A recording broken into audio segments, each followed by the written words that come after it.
Hello everyone, I'm Forrest McFreelava, and this is Speedplay Hearts of Iron 4, number 3. We are, once again, just moving our forces through China. Our tanks are more or less well organized now, which is fairly nice. They have a decent level of equipment, which means our just complete overthrow and renewal of our industrial efforts to making these better tanks is actually working out pretty well. They might not be the greatest thing in the world, but they are doing their jobs decently well. And we are winning these battles against the Chinese, although we aren't actually striving towards any sort of objective moving them over to the west right now. So we're going to move them around a bit and try some sort of large movement to just kind of cut off as many Chinese forces as we can and generally just drive towards other places. Sadly, while we were focusing on that, the Belgians won their civil war, so both of our attempted coups have now failed, which is terribly sad, although admittedly not really the worst thing in the world, since it didn't look like it was going to turn into anything really successful anyway. Once we realized we couldn't just put our entire military into them or get them into our faction or something crazy like that, it was kind of a moot point. Meanwhile, Albania just fell to Italy without a war, so it's good to see that they're, doing things, staying positive and whatnot. We go ahead, we get the option to annex, puppet, or a mix Yugoslavia. We go ahead and take a look to just confirm that we can release countries once we take them. And we're going to just go ahead and annex Yugoslavia for right now. We could always just release them as a puppet later, but I kind of do like the thought of just getting more land for a few reasons. One, just more industrial capacity, my bad. More places to put our planes and bases and whatnot. We can build up infrastructure in areas that we control.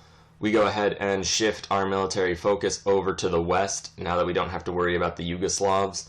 Now we're basically just going to design our exactly like the First World War Schlieffen plan type thing. We do still leave the plan for just taking over Switzerland, but we don't do anything with it. Meanwhile, in China, we are continuing to just press forward where we can. More research of technologies, more export and import. We are importing a just unfortunately large amount of goods, and that's going to be a considerable problem for quite some time. So we really have to find a way to escape that trap. Luckily, so long as we're at peace, it doesn't really matter all that much, and it gives us time to build up in such a way that we can avoid hopefully having it be a terrible disaster once the time does ultimately come. That being said, the main thing that I'm worried about right now is that we need to get the Japanese in control of all of China. Ideally, when we go to war against the Soviets, which I think is something probably that we need to do, then we're going to want the Japanese to be able to bring their entire military machine up to bear against them. I've done a little experimenting and found out that we could probably just call them to arms if we get them in our faction. And then all of a sudden they're just at war with the Soviet Union. So hopefully we'll be able to just do that and use them to distract a significant portion of the Soviet military machine. We also go ahead and just edit up our industry and trade once again, basically just to maintain production of tanks, as those are a fairly important thing. We also managed to get Bulgaria into the Axis, which is quite nice, and that's even before our treaty splitting up the Greek state a bit. So there we go, we managed to even get them all of their territorial claims, except perhaps against Romania. And now it's just going to be a matter of, 1, continuing to research, and 2, just selecting more national focuses. We're just going to go down the train of just taking apart everywhere that we can for free. Simply because I don't want to have to deal with all those areas once we get into a major war. And since we kind of messed up our production, it is for the best that we delay the war a little bit. I think that we're going to have a pretty decent run of it by delaying when the war actually breaks out. We're not really set up in a way that we'll be able to take on the United Kingdom once we go to war with the West, since we'll just have submarines and we won't be able to challenge their navy. So we're just going to focus perhaps on the East. The way I see it, the Soviet Union is the major threat to Germany's existence. So long as we break the Soviet Union, we don't have to really worry about time all that much.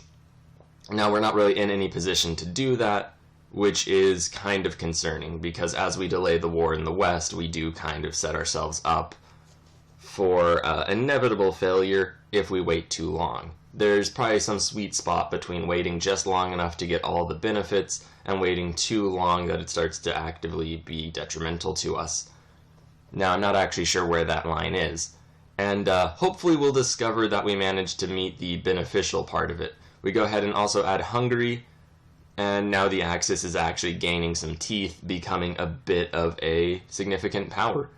We also do kind of just charge our tanks on over here. It looks like we are vaguely winning this battle, although it doesn't seem fully sure of us.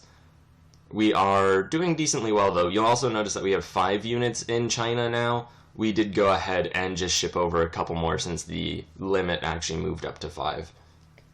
Now, in the ideal world, we're going to defeat the Chinese before going to war, as once our wars starts. First of all, apparently Italy wants to join the Axis, so we're going to let them in. May as well get as many allies as we can. And I look at factions and I notice that Poland and all these Baltic states are in their own separate faction. Now that's pretty great for us. What that means is they don't actually have any agreements with the Western allies. So we probably could get free reign in the East.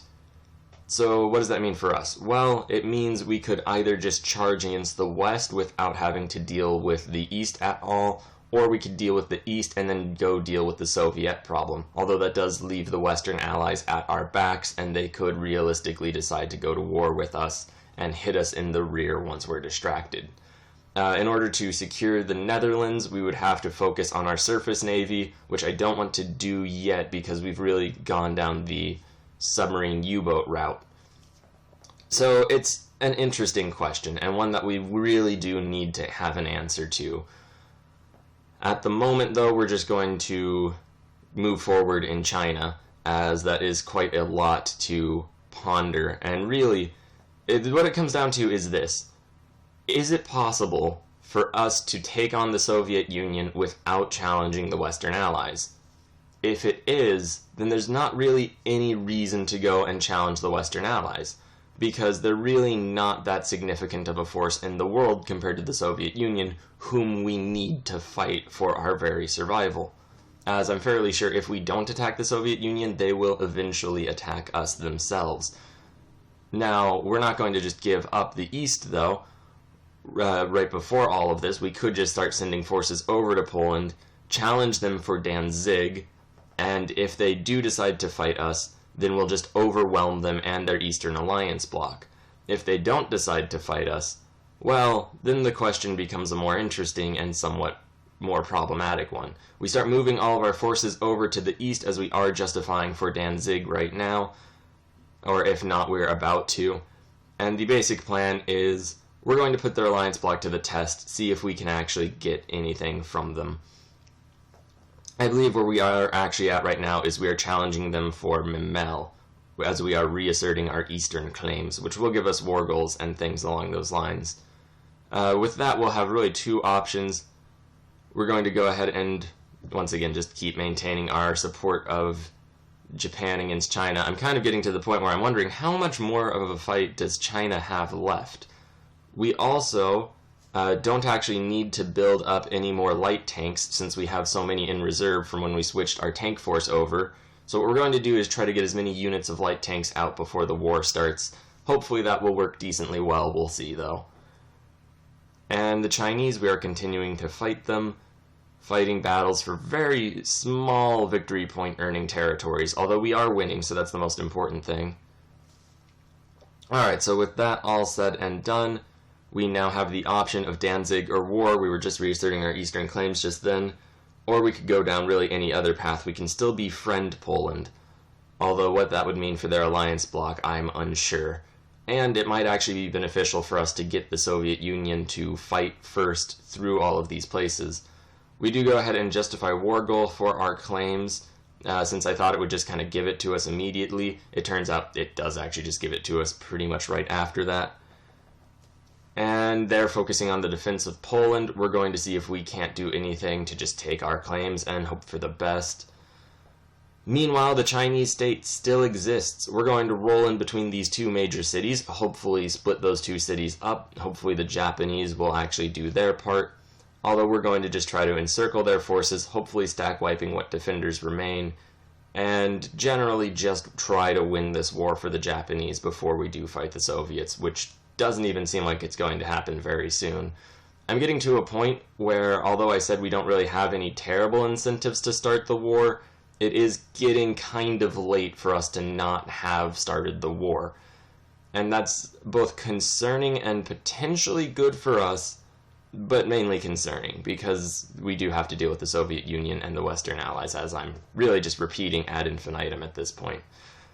Luckily, Chinese progress is being made, and I do hope that the Japanese will be able to join us. They do have just a few key cities down in the south now that we are striving for.